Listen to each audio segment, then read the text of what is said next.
Hello friends, welcome to my channel more fashion tips.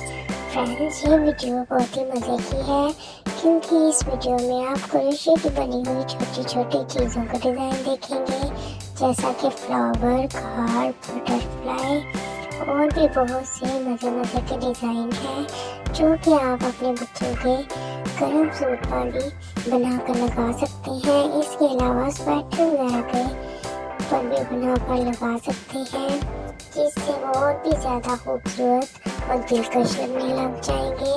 आपने अक्सर देखा होगा कि बुटीक वगैरह से जो स्वेटर और ड्रेसेस लिए जाते हैं, उन पर इस तरह की चीज़ें बन के लगी होती हैं, जिनकी वजह से वो और भी ज़्यादा क्यूट लग रहे होते हैं। इसलिए आप भी अपने बच्चों के ड्रेसेस को और ज़्यादा क्यूट बनाने के लिए ऐसे छोटे छोटे क्रोशे के डिज़ाइन बनाकर उन पर लगा दें और आपके ड्रेस के डिज़ाइन बुटीक से भी ज़्यादा क्यूट लगने लग जाएंगे। अगर आपको ये वीडियो पसंद आए तो आप मुझे कमेंट बॉक्स में ज़रूर बताइएगा और वीडियो को लाइक और शेयर भी कीजिएगा। आपका वीडियो देखने का बहुत शुक्रिया।